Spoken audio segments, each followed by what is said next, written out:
शिक्षाओं का अनमोल ये खजाना हर दिल पे लिख दिया है, हर दिल पे लिख दिया है जिंदगी का अफसाना। अमूल्य रतन, अमूल्य रतन, अमूल्य रतन। ये श्रृंखला सर्व आत्माओं के पिता परमात्मा शिव के द्वारा उच्चारित महावाक्यों के संकलन पर आधारित है। ओम शांति। गॉडलीवुड स्टूडियो द्वारा प्रस्तुत अमूल्य रत्न में आप सभी का हार्दिक स्वागत है। आज दुनिया में चारों ओर विषम परिस्थितियां दिनों दिन बढ़ती जा रही हैं। मनुष्य आत्माओं सहित समस्त जीव जंतु व प्रकृति भी अपने तमो प्रधानता के दौर से गुजर रहे हैं। ऐसे में प्रत्येक आत्मा का जीवन विभिन्न प्रकार की मानसिक, शारीरिक व सामाजिक व्याधियों से ग्रस्त है। ऐसे हलचल के समय में स्वयं को हम एक रस कैसे रखें और कैसे हम विघ्नों पर जीत प्राप्त करके विघ्न विनाशक बने, आज हम ईश्वरीय महावाक्यों द्वारा जानेंगे। और इन महावाक्यों के स्पष्टीकरण के लिए हमारे मध्य हैं प्रजापिता ब्रह्मा कुमारिस ईश्वरीय विश्वविद्यालय के वरिष्ठ राजयोगी शिक्षक आदरणीय राजू भाई साहब।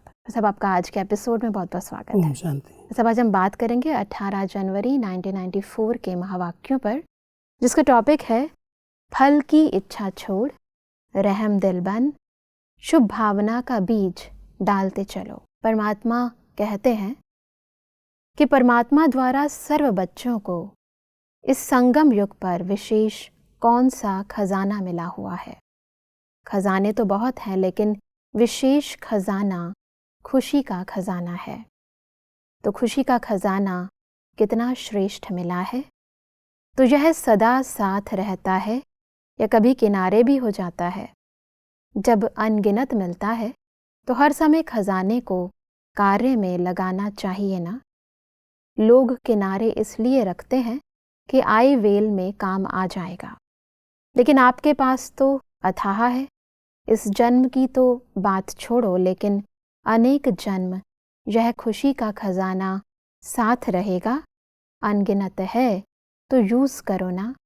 परमात्मा ने पहले भी सुनाया है कि प्राण चले जाएं लेकिन खुशी नहीं जाए, इसलिए खुशी को कभी भी किनारे नहीं रखो और ही महादानी बनो। फिर सब परमात्मा ने खुशी को एक खजाना कहा है, इसको थोड़ा स्पष्ट करें। परमात्मा द्वारा संगम युग पर हम सब बच्चों को अनेकानेक प्राप्तियां होती हैं, और उन प्राप्तियों की जब हम स्मृति में रहते हैं और उनको हम कार्य में लगाते हैं तो हमारी आंतरिक खुशी बढ़ती जाती है।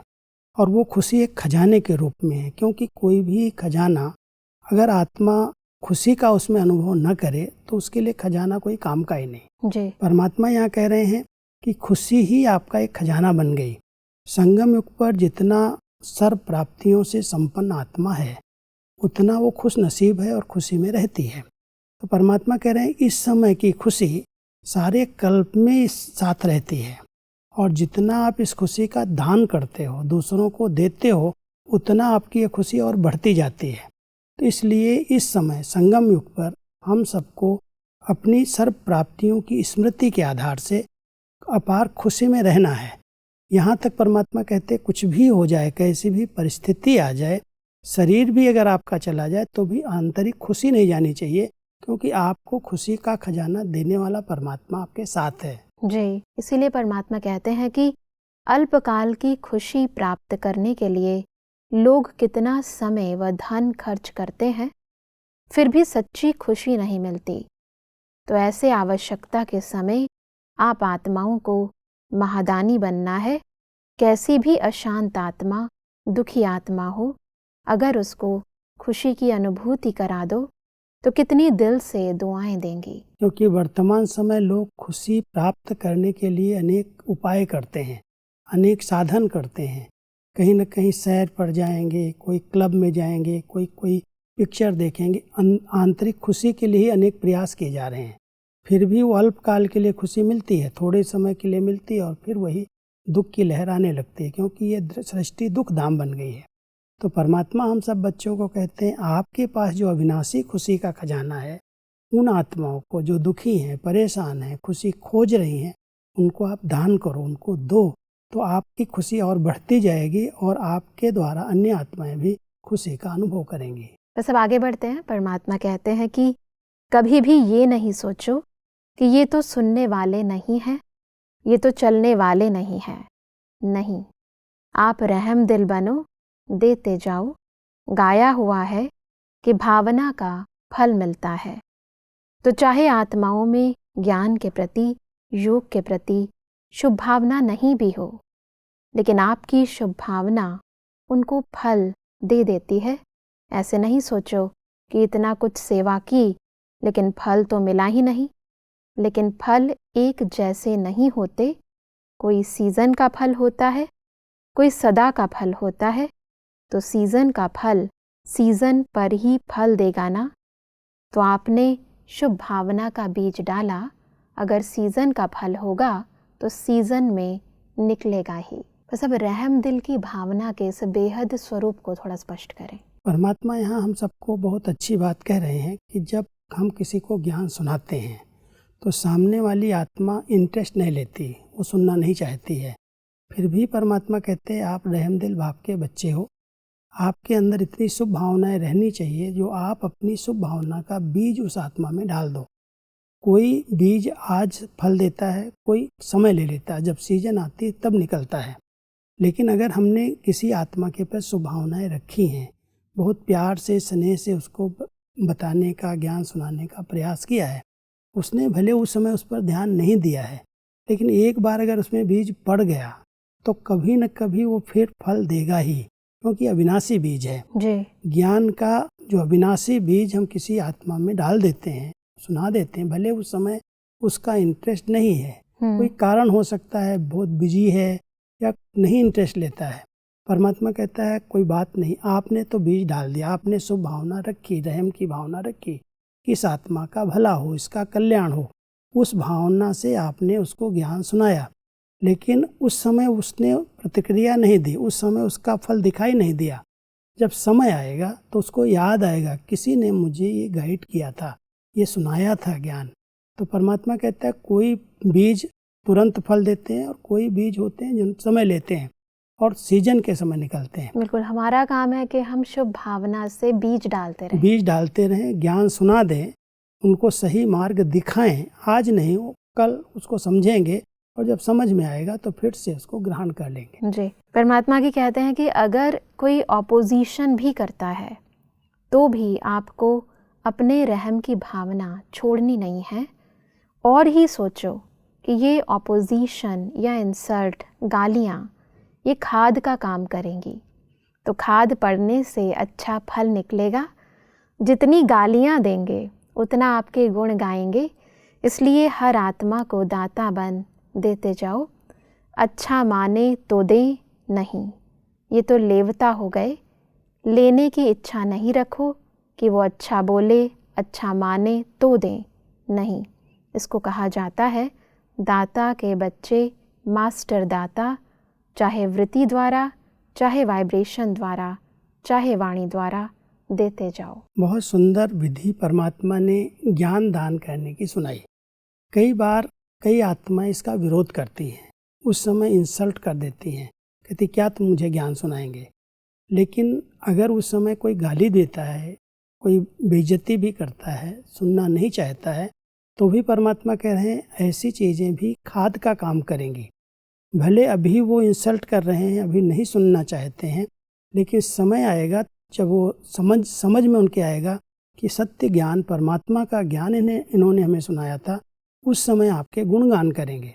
अभी भले वो गाली देते हैं, अभी वो नहीं समझ सकते हैं, लेकिन अगर आप रहम दिल भाव से, अपनी शुभ भावना की वृत्ति से, 3 प्रकार की सेवाएं हैं। एक, हम उनके पास शुभ भावनाओं की वृत्तियां रखते हैं अंदर अंदर, फिर अच्छे वाइब्रेशन उनको भेजते हैं ताकि उनकी बुद्धि परिवर्तन हो जाए।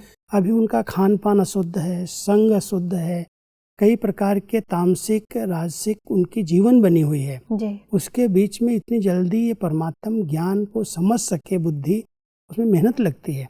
तो परमात्मा कहते हैं आप अपनी श्रेष्ठ वृत्ति के द्वारा, अच्छे वाइब्रेशन के द्वारा, कुछ शुभ भावना से, कुछ वाणी के द्वारा उनको कोई ना कोई मैसेज दे दो। जैसे बीज आपने डाल दिया, आज नहीं तो कल वो परिवर्तन हो जाएंगे। जब समय आएगा तब आपके गुणगान करेंगे। कोई आत्मा है जिनकी मैंने ग्लानि कर दी, जिनको मैंने इंसल्ट की थी, उन्होंने फिर भी मेरे को सुनाया, तो वो फिर रहम की भावना से, हमारी रहम की भावनाएं उनकी भावनाओं को भी परिवर्तन कर देंगी। बिल्कुल। आगे बढ़ते हैं। परमात्मा कहते हैं कि अभी मुश्किल शब्द नहीं बोलना। नीचे आते हो तो छोटी सी चीज़ बड़ी लगती है, ऊपर चले जाओ तो बड़ी चीज़ भी छोटी लगेगी। फरिश्ते हो या साधारण मानव हो, फरिश्ता कहाँ रहता है, ऊपर रहता है या नीचे? तो नीचे क्यों ठहरते हो? अच्छा लगता है। कभी कभी दिल होती है नीचे आने की? नहीं, फिर क्यों आते हो? बाप का साथ छोड़ते हो तब नीचे आते हो। मतलब नीचे आने के इस रहस्य को थोड़ा स्पष्ट करें। परमात्मा हम सबको कह रहे हैं कि जो भी आप कार्य कर रहे हो, अगर उसमें मेहनत, मुश्किल का अनुभव लगता है, तो माना आप अपनी ऊंचाई की स्टेज जो है, जो फरिश्ता स्टेज है, उस स्टेज से नीचे आ जाते हो, देहाभिमान में आ जाते हो। जब आप नीचे की देहाभिमान की स्थिति में रहते हो तो कई प्रकार की प्रॉब्लम्स आपके सामने आती हैं। आप फरिश्ता हो, फरिश्ता सदा ऊंचे उड़ते हैं, और ऊंची स्थिति में अगर आप उड़ जाएंगे, ऊपर हो जाएंगे, तो जितनी भी बातें, बड़ी बड़ी बातें भी छोटी अनुभव होने लगेंगी। उसमें आपको मेहनत का अनुभव नहीं होगा, क्योंकि ऐसे लगेगा जैसे मैं तो ऊंचाई से पार कर गया इसको, और ये सब नीचे रह गई। तो परमात्मा हम सबको कह रहे हैं कि कभी भी कोई भी बड़े से बड़ी बात भी आपके सामने आती है, आप अपनी ऊंची फरिश्ता स्थिति से उसको सहज पार कर लो, तो आपको मेहनत और मुश्किल का अनुभव नहीं होगा। अगर आप नीचे की स्थिति में, माना देहाभिमान में रह करके उसके लिए सोचेंगे, तो लगेगा तो बहुत बड़ी बात है, ऐसा पेपर मेरे सामने आ गया। कई ऐसे वर्णन करते हैं जैसे बहुत बड़ा पहाड़ उनके सामने आ गया। परमात्मा कहते हैं पहाड़ को भी आप रुई बना सकते हो, लेकिन आप ऊंचाई की स्थिति में, फरिश्ता स्थिति में रहने का अभ्यास करो। और नीचे इसलिए आते हैं क्योंकि हम परमात्मा का हाथ छोड़ देते हैं। परमात्मा आगे कहते हैं कि एक बल, एक भरोसे में रहने वाली आत्मा सदा एक रस स्थिति में स्थित होगी। एक रस स्थिति अर्थात सदा अचल, हलचल नहीं। तो ऐसे रहते हो कि कभी हलचल, कभी अचल। हलचल के समय एक बल, एक भरोसा कहेंगे, या अनेक बल, अनेक भरोसा कहेंगे। जब एक बाप द्वारा सर्व शक्तियाँ प्राप्त हो जाती हैं, तो एक बल, एक भरोसा चाहिए ना। एक को भूलते हो तभी हलचल होती है। मतलब एक रस स्थिति की इस परिभाषा को स्पष्ट करें। बहुत सुंदर विधि है कि अगर हम अपनी अचल, एक रस, अडोल स्थिति बनाना चाहते हैं, तो एक में ही पूरा भरोसा, पूरा विश्वास, परमात्मा हमारे साथ हैं, उनका हाथ हमारे हाथ में है, तो उस भरोसे के आधार से उनकी शक्तियाँ, उनका बल काम करेगा जी। तो जब एक बल, एक में पूरा भरोसा रख करके हम चलते हैं, तो कोई भी परिस्थिति हमें हिला नहीं सकती। तो एक रस, अचल, अडोल स्थिति बनाने का एक बहुत अच्छा उपाय है, साधन है। जब हम अनेकों के भरोसे पर टिकते हैं, किसी देहधारी पर भरोसा रख लेते हैं, तो आज तो हमें मदद करता है, कल वो धोखा दे सकता है। बिल्कुल। इसलिए परमात्मा कहते हैं एक में भरोसा रखो और एक के बल के आधार से इन परिस्थितियों को पार करो। जब सर्वशक्तिमान, बल किसका है? परमात्मा का, और वो सर्व शक्तियों से संपन्न है, भरपूर है। तो उसकी शक्तियों के आधार से, उस बल के आधार से कोई भी बात को आप सहज पार कर सकते हो। जो हलचल की स्थिति बनती है, आत्माएं जो डगमग होने लगती हैं, उसका कारण है वो किसी न किसी देहधारी को समझती ये मदद करेगा, इसके शक्ति से हम पार हो जाएंगे। परमात्मा कहता है कोई भी आत्मा का अगर सहारा ले लिया, किसी देहधारी पर भरोसा रखा, तो आज वो मदद कर देगा, कल कभी धोखा भी दे सकता है। इसलिए परमात्मा में ही पूरा भरोसा रख करके एक बल, एक भरोसे के आधार से आप आगे बढ़ते चलो। आपकी स्थिति एक रस रहेगी, अचल अडोल रहेगी, हिलेंगे नहीं। परमात्मा इसी से संबंधित कहते हैं कि एक रस स्थिति का अर्थ ही है कि एक द्वारा सर्व संबंध, सर्व प्राप्तियों के रस का अनुभव करना। तो अनुभव होता है कि बीच बीच में और कोई संबंध भी खींचता है। जब सर्व संबंध एक द्वारा अनुभव होता है, तो दूसरे संबंध में आकर्षण होने की तो बात ही नहीं है। बस अब एक रस स्थिति की इस दूसरी परिभाषा को स्पष्ट करें। परमात्मा कह रहे हैं कि संबंधों में ही रसना है, और जब हम किसी देहधारी के साथ संबंध जोड़ लेते हैं तो जो एक रस स्थिति बननी चाहिए उसकी बजाय स्थिति डगमग होने लगती है जी। सर्व संबंध अगर हमारे एक परमात्मा के साथ जुड़े हुए हैं तो सर्व संबंधों का जो प्यार है, जो उनसे प्राप्तियां हैं, जो रसना है, उस रसना के आधार से हमारी स्थिति एक रस रह सकती है जी। इसलिए परमात्मा कह रहे हैं किसी देहधारी से कोई भी दैहिक संबंध रख करके आप कहें हमारी स्थिति एक रस हो जाएगी तो नहीं हो सकती। अगर एक रस स्थिति बनानी है तो सर्व संबंधों की रसना, सर्व संबंधों का जो सार है वो परमात्मा के पास है जी। माता पिता बंधु सखा स्वामी सतगुरु साजन, जो हमारे दैहिक संबंध रहे हैं जिनसे हम लोगों ने देह में फंसते फंसते बहुत धोखा खाया, अब ये सर्व संबंध एक परमात्मा से हम जोड़ करके उस रस का अनुभव करेंगे तो हमारी स्थिति एक रस बन जाएगी। मतलब कर्म क्षेत्र पर है और कर्म संबंध भी साथ में है, तो डेफिनेटली हमारे सबके साथ संबंध तो होते ही हैं, परंतु उनसे हम उन संबंधों का रस ना लें, परंतु अपना तोड़ निभाएं केवल। परमात्मा हम सबको कह रहे हैं संबंध हैं, लेकिन संबंध आज बंधन का रूप बन गए हैं जी। क्योंकि हमने उनको अपना समझ लिया है। हम सबके साथ पार्ट जरूर बजाएं, लेकिन एक बहुत सुंदर बैलेंस है। वो बैलेंस है जितना हम प्यारे हैं उतना हम न्यारे हैं। न्यारे और प्यारे के संबंध से, इस बैलेंस के आधार से हम सबके साथ रहते हैं, सबके साथ मिलजुल करके कार्य करते हैं, लेकिन हम किसी में अटैच नहीं हो जाते, किसी में हम फंसते नहीं हैं जी। और उसको हम अपने में फंसाते नहीं हैं। दुख जहाँ आ रहा है उसका कारण है फंसना और फंसाना। बिल्कुल। जब व्यक्ति किसी स्वार्थ के बस किसी के अधीन हो जाता है, किसी संबंध के, तो वहाँ धोखा मिलता है, वहाँ उसकी स्थिति डगमग होती है। इसलिए परमात्मा कहते हैं संबंध निभाओ, लेकिन किसी पर आधारित नहीं होना, आधार केवल एक बाबा को बनाना। इसलिए परमात्मा कहते हैं कि निभाना अलग चीज़ है, आकर्षित होना अलग चीज़ है। तो नष्टो मोहा हो, पांडवों को पैसे कमाने में मोह नहीं है। ट्रस्टी होकर कमाना अलग चीज़ है, लगाव से कमाना, मोह से कमाना अलग चीज़ है। कभी धन में मोह जाता है, थोड़ा थोड़ा जाता है, क्या होगा कैसे होगा, जमा कर ले कुछ कर ले, पता नहीं कितने वर्ष के बाद विनाश होता है। 10 वर्ष लगते हैं या 50 वर्ष लगते हैं, ये नहीं आता। नष्टो मोहा बनकर ट्रस्टी बन करके चलना और मोह से चलना कितना अंतर है। मतलब नष्टो मोहा बनने की इस विधि को थोड़ा स्पष्ट करें। परमात्मा हम सबको कह रहे हैं कि कई लोगों को धन के पीछे बहुत समय देना पड़ता है। वो समझते हैं हम ये बिजनेस कर लें, ये फैक्ट्री खोल दें, ऐसा प्रोजेक्ट बना लें तो धन आएगा, और धन के पीछे कई बार हमारी स्थिति डगमग हो जाती है। परमात्मा कह रहे हैं कि धन कमाने का जो साधन है वो मोह नहीं है, अटैचमेंट से नहीं कमाओ। ऐसे नहीं सोचो इतना होगा तो हम 10 साल 20 साल 50 साल आराम से रह सकेंगे।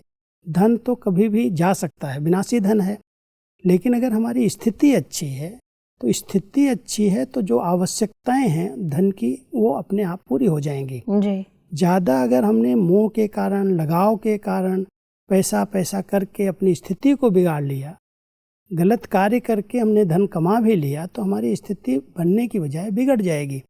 पैसा और ही हमारी स्थिति को खराब करेगा, नेगेटिव विचार आने लगेंगे, भय पैदा करेगा। इसलिए परमात्मा कह रहा है पैसे में मोह नहीं रखो, आप कमाओ जरूर, जो आवश्यकताएं हैं उसकी पूर्ति करो, लेकिन उसके पीछे अपनी स्थिति को डगमग नहीं करो। कई ऐसे कार्य करके पैसा इकट्ठा करते हैं जो खुद भी चैन की नींद नहीं ले पाते। इसलिए वर्तमान समय पैसा जरूरी है, लेकिन किस तरह से कमाया गया और किसके लिए कमाया गया। जितनी आवश्यकता है उतनी पूर्ति के लिए कमाया, या लोभ के बस, मोह के बस, पैसा चाहिए पैसा चाहिए। कई लोगों की भावनाएं पैसे के पीछे अपनी स्थिति बिगाड़ने वाली हैं। इसलिए परमात्मा हमारा ध्यान खिंचवा रहे हैं कि आप पैसा जरूर कमाओ, जो जरूरी है आवश्यक उतना करो, लेकिन 10 साल 20 साल 50 साल के लिए मैं इकट्ठा कर लूँ और उसके लिए गलत कार्य करूं, उसकी मना करते। परमात्मा कहते ये श्रीमत नहीं है। इसलिए परमात्मा ने कहा कि नष्टो मोहा की निशानी क्या होगी। कभी धन कमाने में, धन संभालने में दुख की लहर नहीं आएगी, कभी कम कभी ज़्यादा में दुख की लहर आती है। आगे बढ़ते हैं तो परमात्मा कहते हैं कि पवित्रता ही श्रेष्ठता है, पवित्रता ही पूज्य है। तो ये नशा रहता है कि हम पुजारी से पूज्य बन गए। ब्राह्मणों की पवित्रता का गायन है। कोई भी शुभ कार्य होगा तो ब्राह्मणों से कराएंगे, अशुभ कार्य ब्राह्मणों से नहीं कराएंगे। अशुभ कार्य ब्राह्मण करे तो कहेंगे ये नाम का ब्राह्मण है, काम का नहीं। तो आप नामधारी हो या कामधारी? नामधारी ब्राह्मण तो बहुत हैं, लेकिन आप जैसा नाम वैसा काम करने वाले हो। साधारण आत्मा नहीं हो, विशेष आत्मा हो। ये खुशी है ना? कल साधारण थे और आज विशेष बन गए। तो विशेष आत्मा समझने से जैसी स्मृति होगी वैसी स्थिति होगी, और जैसी स्थिति वैसे कर्म होंगे। पर सब परमात्मा ने बताया कि जैसी हमारी स्मृति होगी उसके आधार पर हमारी स्थिति, और जैसी स्थिति होगी वैसे कर्म होंगे।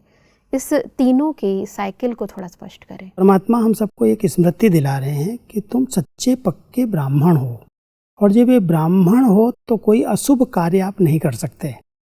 जब ये स्मृति रहती है कि मैं एक श्रेष्ठ ब्राह्मण हूँ, ब्रह्मा मुख वंशावली हूँ, मैं कोई नामधारी ब्राह्मण नहीं हूँ, मेरा एक कार्य है और उस काम में हम लगे हुए हैं, हर श्रेष्ठ कार्य में, शुभ कार्य में हम सदा आगे रहते हैं, तो परमात्मा हम सबको बहुत श्रेष्ठ स्मृति दिलाते हैं कि मैं श्रेष्ठ आत्मा हूँ, मैं पूज्य आत्मा हूँ, मैं पवित्र आत्मा हूँ। इस श्रेष्ठ स्मृति के आधार से अपनी स्थिति ऊंचे से ऊंची बनाओ, और जब आपकी स्थिति ऊंची हो जाएगी तो आपके कर्म अपने आप श्रेष्ठ हो जाएंगे।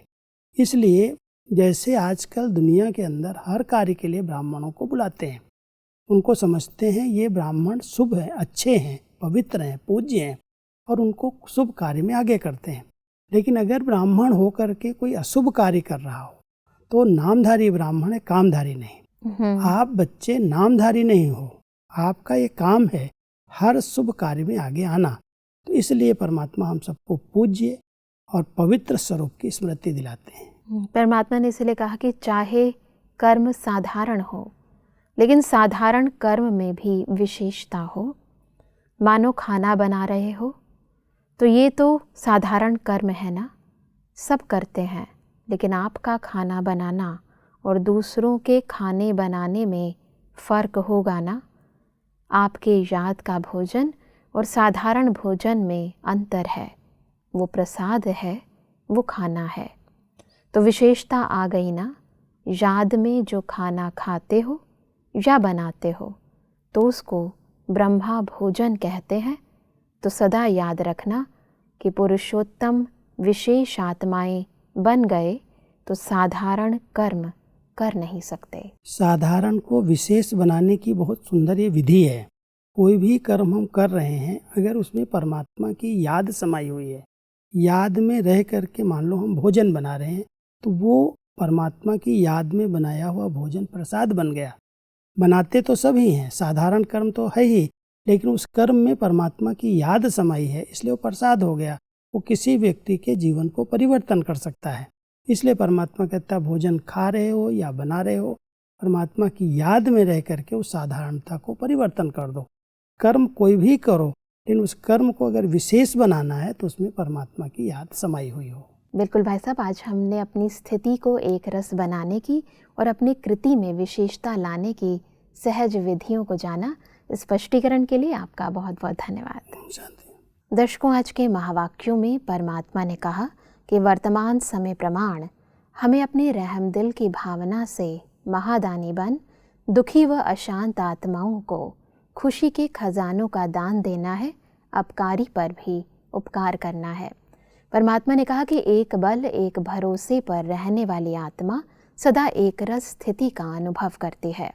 एक रस अर्थात सदा अचल अडोल, कभी भी हलचल में नहीं। एक रस अर्थात सर्व संबंधों का सुख एक परमात्मा से लेने वाले। परमात्मा ने कहा कि हमें अपने पुरुषोत्तम ब्राह्मण जन्म की स्मृति से साधारणता को छोड़कर श्रेष्ठ व विशेष कर्म करने हैं। दर्शकों, आज के महावाक्यों से संबंधित यदि आपके मन में कोई भी प्रश्न है तो आप हमें ईमेल कर सकते हैं। हमारा ईमेल आईडी है amulyaratna@godlywoodstudio.org। अगले एपिसोड में एक और अव्यक्त वाणी के साथ आप सभी के समक्ष हम फिर हाजिर होंगे। तब तक के लिए लेते हैं इजाजत। ओम शांति। मुख्य सार। एक बल एक भरोसे में रहने वाली आत्मा सदा एक रस स्थिति में होगी। एक रस स्थिति का अर्थ एक द्वारा सर्व संबंध सर्व प्राप्तियों के रस का अनुभव करना। नष्टो मोहा अर्थात दुख और अशांति का नाम निशान नहीं। जिसके ऊपर परमात्मा हाथ है वो विघ्न विनाशक होगा। संतुष्ट रहने का दृढ़ संकल्प लो तो सफलता सदा साथ रहेगी। जो पाठ मिला है उसमें संतुष्ट रहना ही आगे बढ़ना है। क्रोध आता है तो इसका अर्थ है कर्म का बंधन है। याद की शक्ति द्वारा मन बुद्धि को एकाग्र करो और सेवा द्वारा खजानों को बढ़ाओ। अधिक जानकारी के लिए संपर्क करें Amulya Ratan Godlywood studio, Manmohini Van, Shanti Van post, Abu Road 307510, district Sirohi, Rajasthan. Email ID है amulyaratn@godlywoodstudio.org। इस श्रृंखला को प्रजापिता ब्रह्मा कुमारीज ईश्वरीय विश्वविद्यालय के सेवा केंद्रों पर क्लास में नियमित रूप से चलाने के लिए गॉडलीवुड स्टूडियो से संपर्क करें।